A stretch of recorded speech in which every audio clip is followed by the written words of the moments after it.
Goodwood, and this is a sunny day to greet the International Federation Rally. The Vintage Sports Car Club is hosting this worldwide event for 1963. Goodwood is the scene, and the cars are mixed but beautiful. There were over 300 cars from all over the world, a contingent from Europe and even from America. Every type of car, from the very early dog cart to a Daimler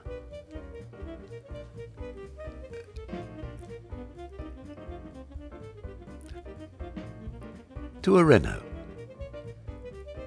or even two Renaults. Rolls-Royce was much in evidence. This is an Edwardian model.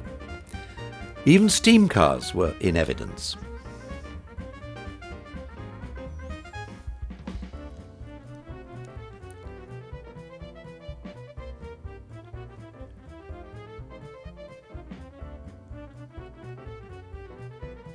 And that's a Lanchester.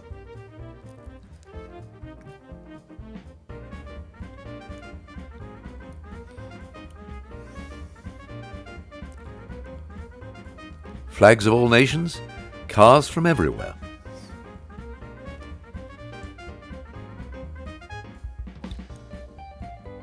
The paddock was full and busy. Some were mending cars and fixing them, some were just polishing.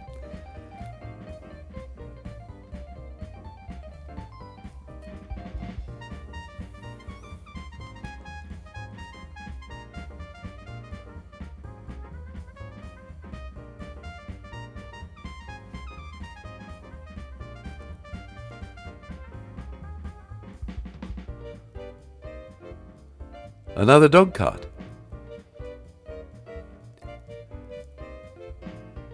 And not even a steering wheel, but tiller for this car. The steam car still under pressure.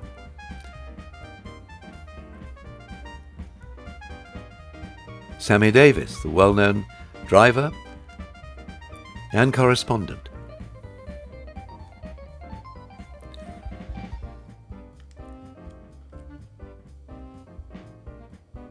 And that's Mr. Lanchester himself.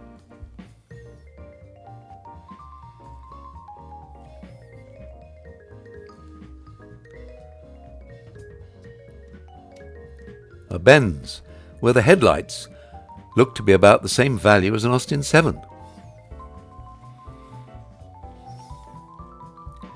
But more serious matters now as the competitors line up for driving tests. This is on the start line of the racing circuit at Goodwood.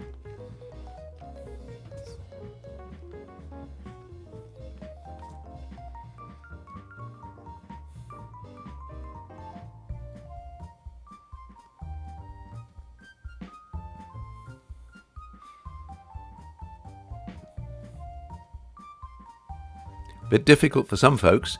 You have to start the car, get in, and then start the test. And that's a Stanley steamer.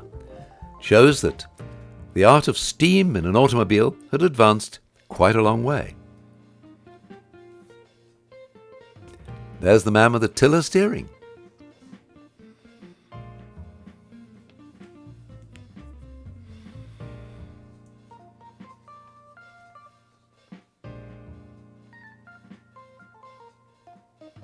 I think we might have speeded that up a bit. There's Kenneth Neve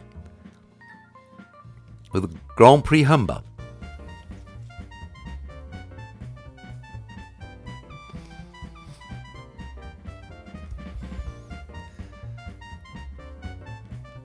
Another Mercedes.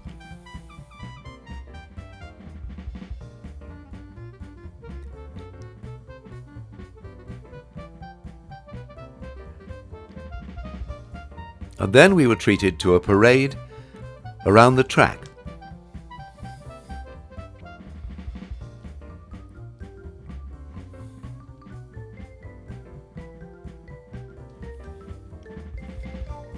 Fortunately, the sun shone on us, and therefore all weather equipment, which was notable for its absence on some cars, was never needed.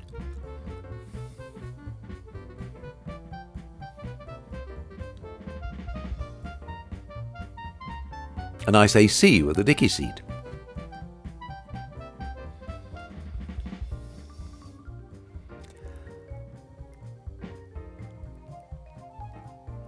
And an Austin 7, but built in Germany. This is the Dixie, having a bit of bother.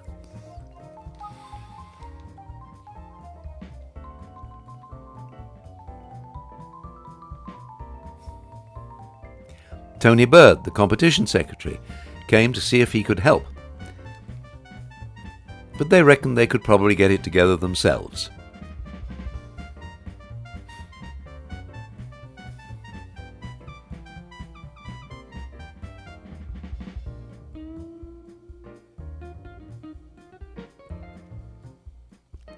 And then some of the more powerful and faster motor cars came out for some competitive laps.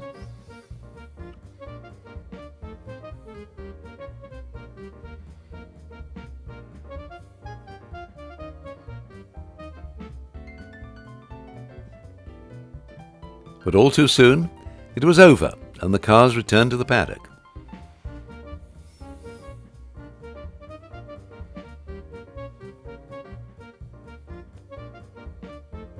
That is, all except the poor little Dixie, which was still being fettled somewhere out on the track. And so, the club is over to Oulton Park, a racing circuit in the northwest. Again, a bright day and a full paddock.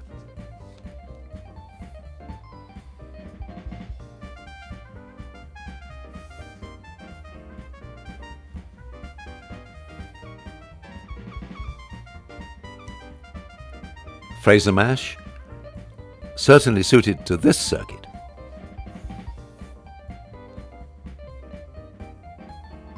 And Nanette, a special well known in Brooklands days. External contracting brakes, that's unusual. And one of the Go cars, famous Talbot racing cars.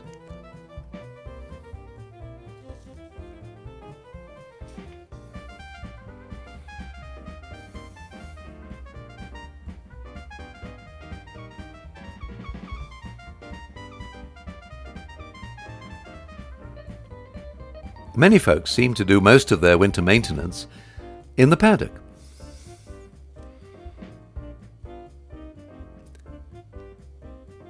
John Miles in the Austin 7 Special.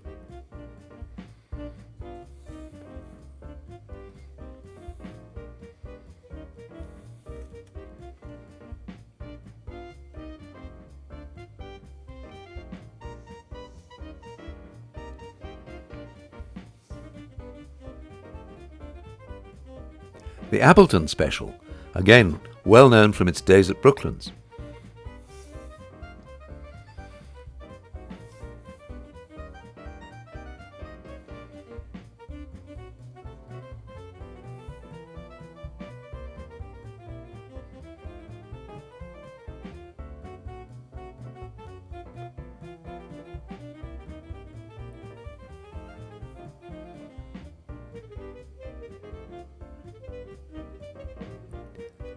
And so the competitors are towed into life. That is, unless they're still in bits. And the spectators gather to see the start of the first handicap race.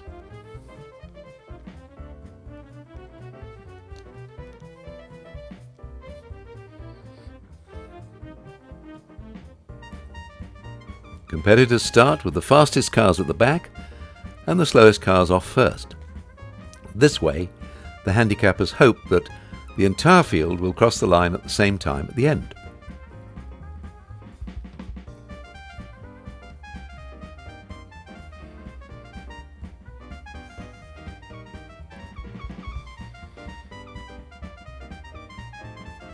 The second handicap brings a different selection of motor cars to the start line.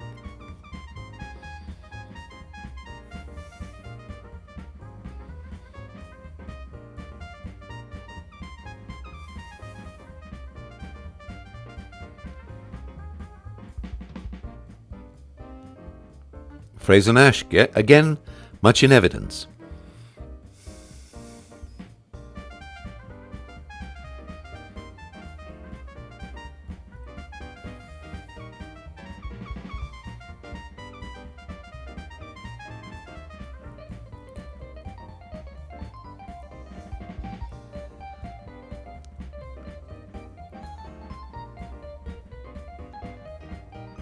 Harry Spence brings his special in to win the second handicap.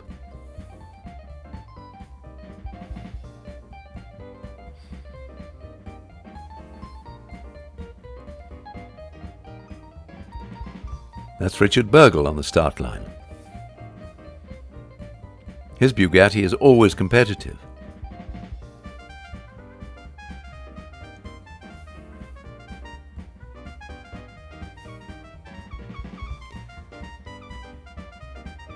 This was a scratch race for single-seaters, as Burgle gets ready to take the Bugatti out.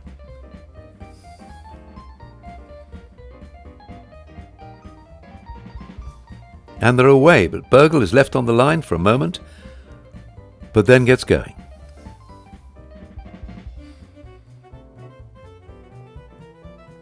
A famous broadcasting figure, Bolster. And Nigel Arnold Forster in the Delage is in full flight.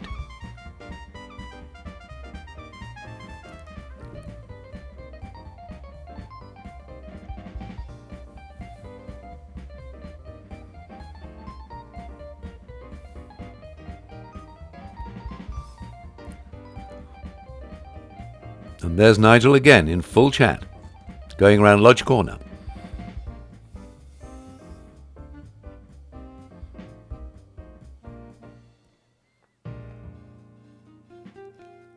Burgle's Bugatti.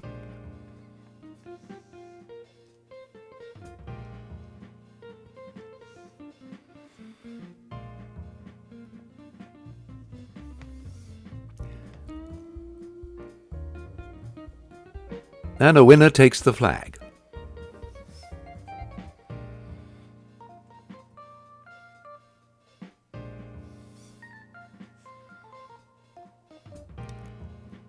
The day ended with another scratch race, everybody trying even harder.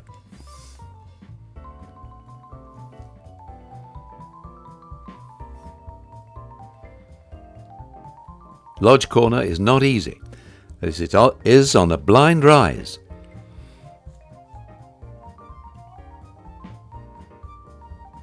There's always a good crowd at Oulton. It serves a large area in the northwest.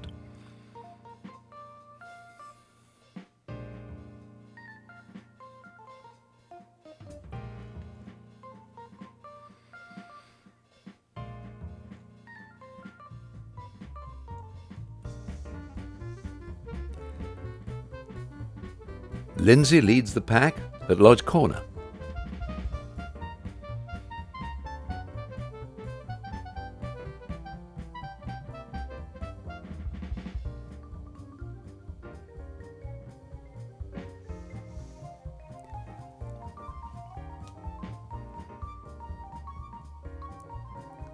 The Type 59 Bugatti of Doc Taylor.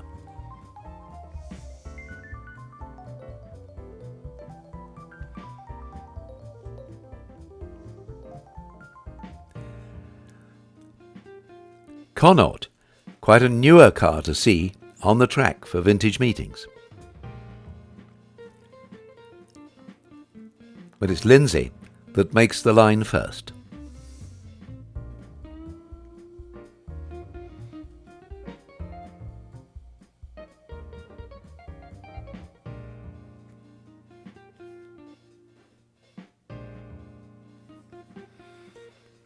And Lindsay takes the laurels for yet another win for Remus.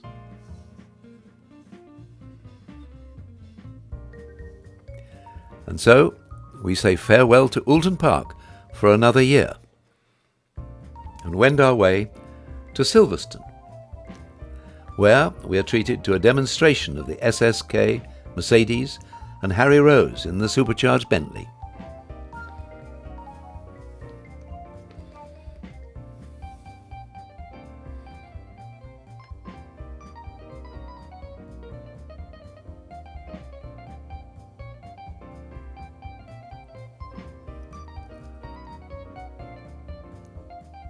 John Bolster with his Silver Ghost,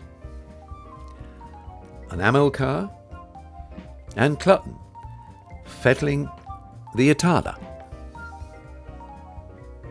Ron Footed sorting out his GN, and an Austin 7, which was always a baby car.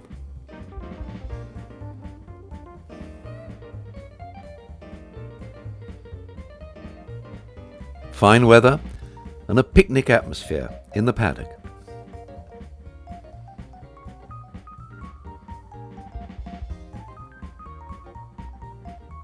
That's Nigel Arnold Forster sorting out a few details of the Delage.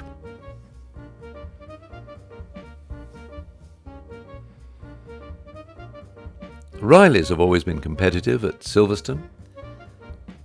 Clutton, this time in a Bugatti.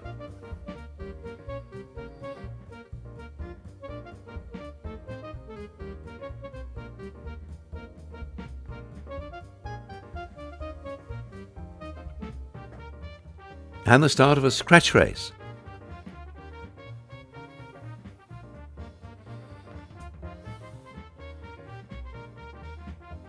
Nigel Arnold Forster comes round amongst the leaders.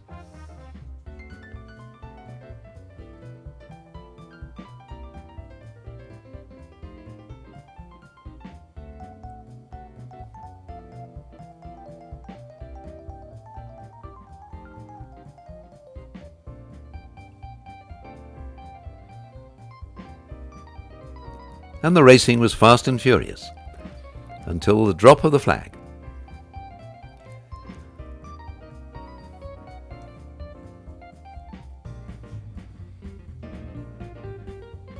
And we're over to a start grid now. ERAs with Lindsay.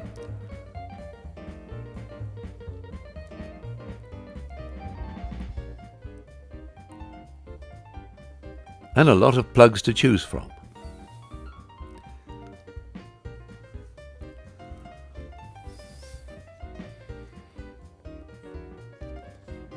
Cars are lined up in accordance with their practice time, with the fastest at the front, which seems to please Lindsay.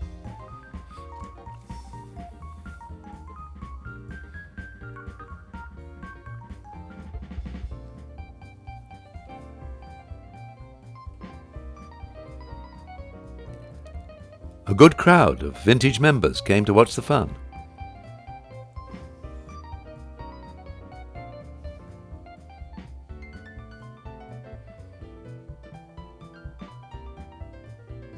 And as the last of the competitors leaves, with a helpful push, we're over into the countryside to see ERAs taking the first 3 places.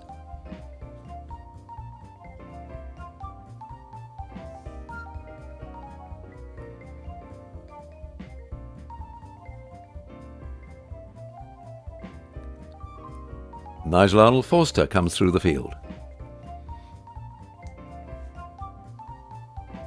And a Connaught has a big moment.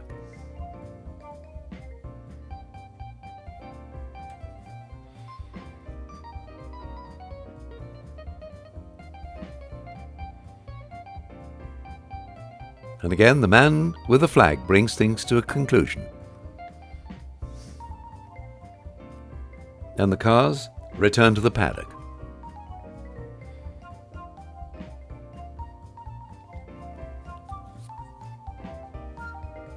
That's Philip Mann in a very, very desirable Alfa Romeo.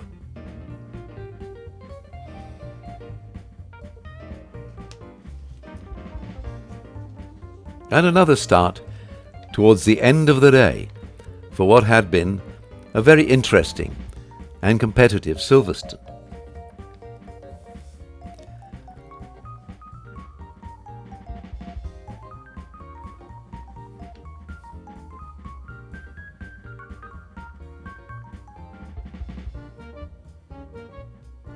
Lindsay on the line.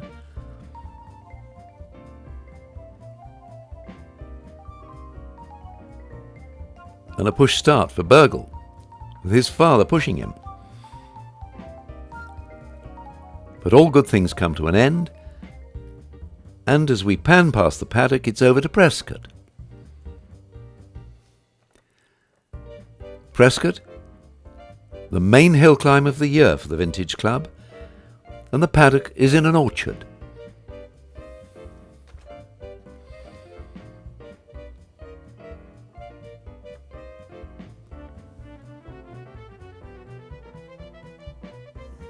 All the racing boys were there, as an ERA has its pressure for the fuel pumped up. Bill Boddy, editor of Motorsports, is there in order to record the day.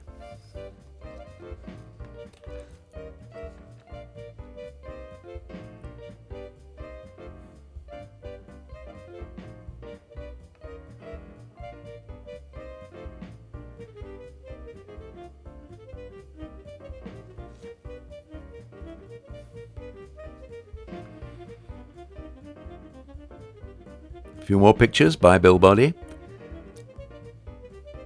You'll see them in Motorsport next month.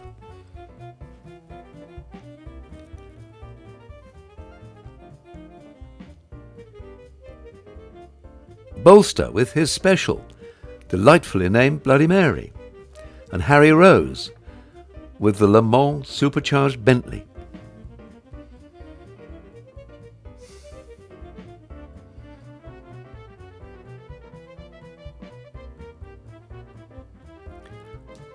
You've probably got enough cylinders to get you up the hill there.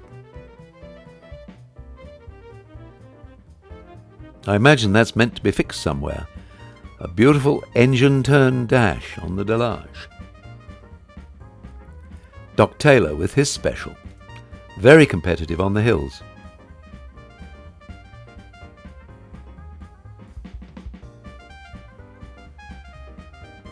So it's off to the start line.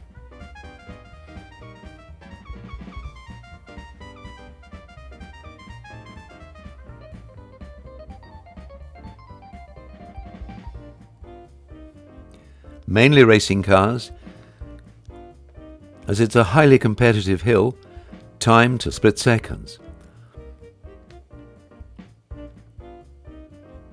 But there's still a social side.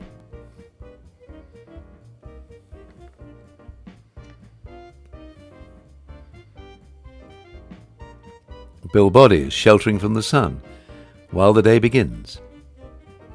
Cars come to the line and are flagged off, up the hill, one at a time, with only the clock to tell them how well they did. Aston Martin.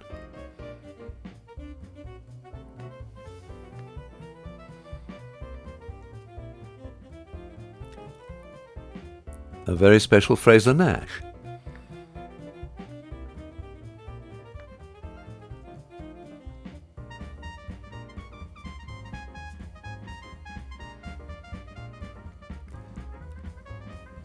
As long as you've got the right driver, you can go as quick as John Bolster does. This special has been racing since before the war.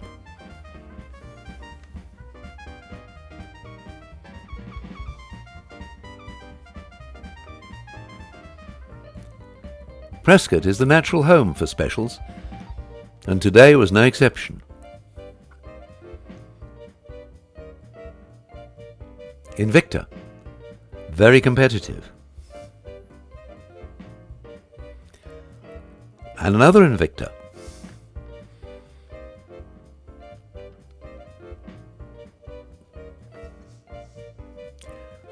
Alfa Romeo, a very well-known marque from the 30s, still competitive today.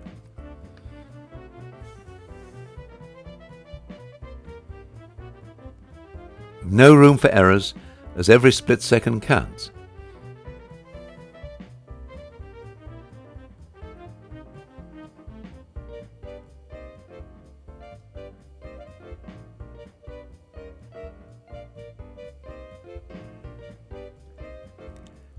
ERAs usually take top places at the Prescott Hill Climb.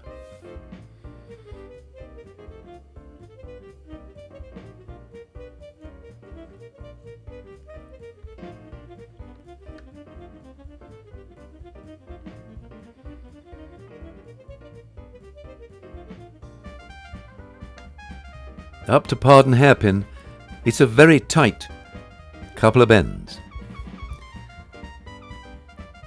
But then Nigel Arnold-Forster and the rest of the team are through the S's, which gives you a moment to reflect, but only a moment.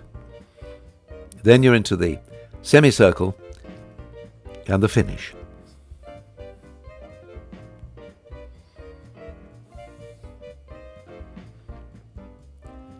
Bob Chapman, in his ERA, claimed fastest time of the day. And we went our way to Wales for the Welsh trial and the Welsh rally. Traditionally, it starts with driving tests on the Saturday. And all sorts and conditions of cars, from a Rolls-Royce to a Model T Ford, have a go at the tests.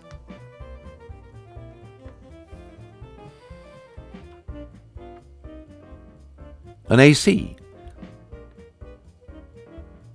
Smartly away.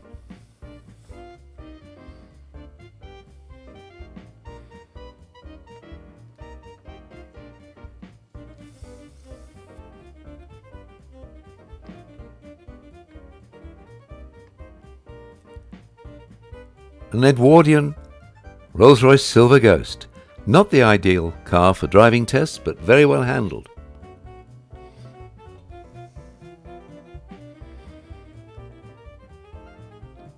That is, until he collects a cone.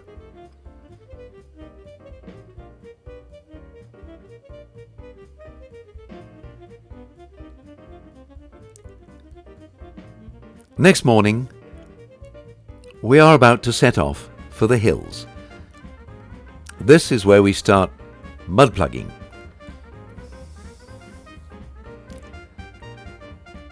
Change of footwear. And now that the rain has visited us, then perhaps the hood up is the answer. Dudley Gagan pushing. It seems to be a feature of our film that Dudley appears pushing something at some stage.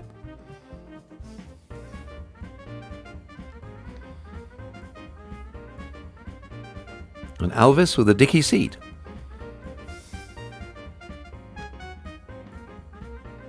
And a rebuild of an SU carburettor. Dicky seats are quite useful. You get extra bouncers, but the all-weather equipment isn't that marvellous. Bathurst Riley.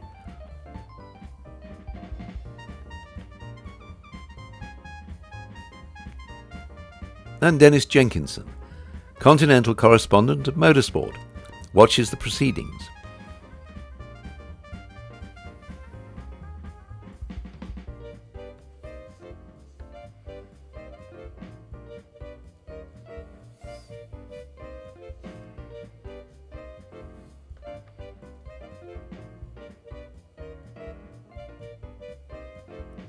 Again, light cars often do better than a heavier motor car because power is not everything. And Dudley is still pushing.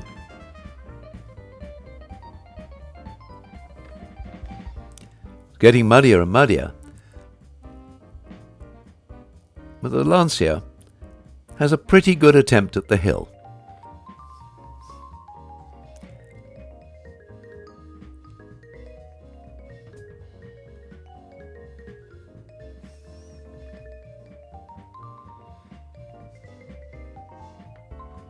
In fact, it seems to be a year for the Lancia. They're doing rather well.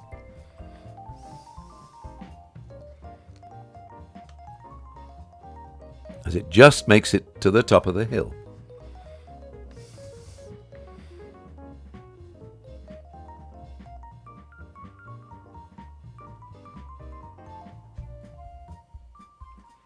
That's Wing Commander Buckle in his Lancia.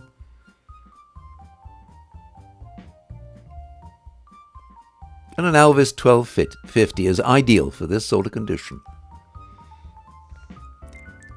Fraser Nash doesn't do too badly either.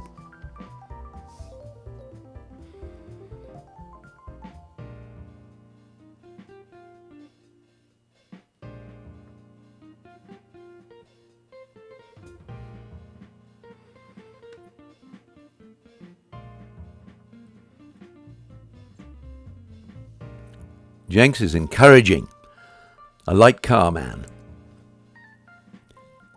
And he's away.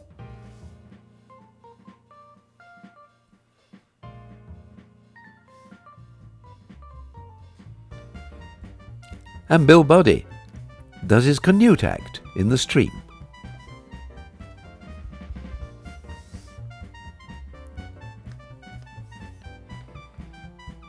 It really was rather a slimy day, and many cars didn't get that far up the hills.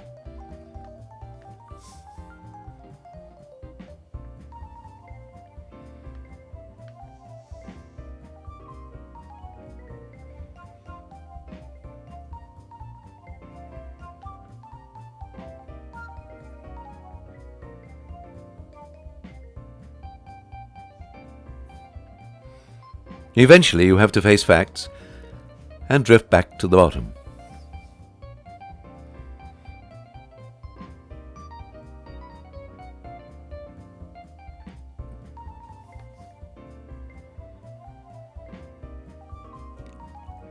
But just for once, a Rolls-Royce is having a go at the hills.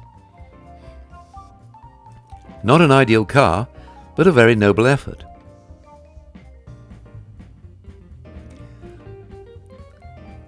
Not quite enough lock, but certainly a good climb.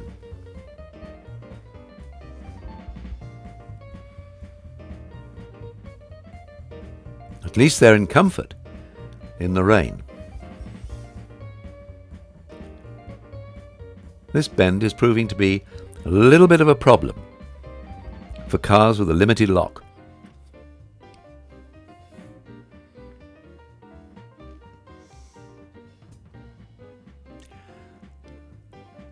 But a 3098 Vauxhall takes to the bank and makes it clean.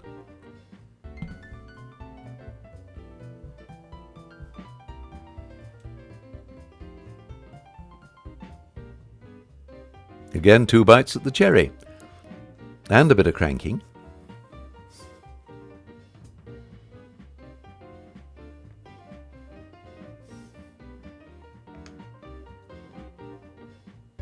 And as I said, if you've got a dicky seat, that can be very helpful. Austin 7's much in evidence, but this one required a little bit of help.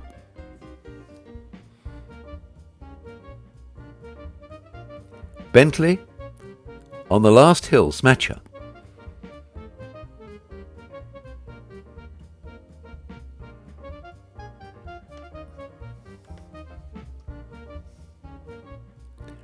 .3098 Vauxhall with John Rowley and his team. A clean run.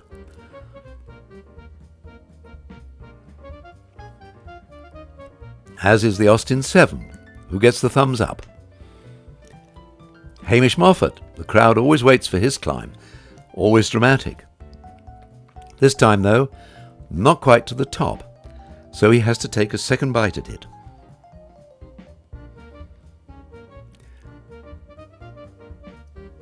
And as he takes a second bite in it,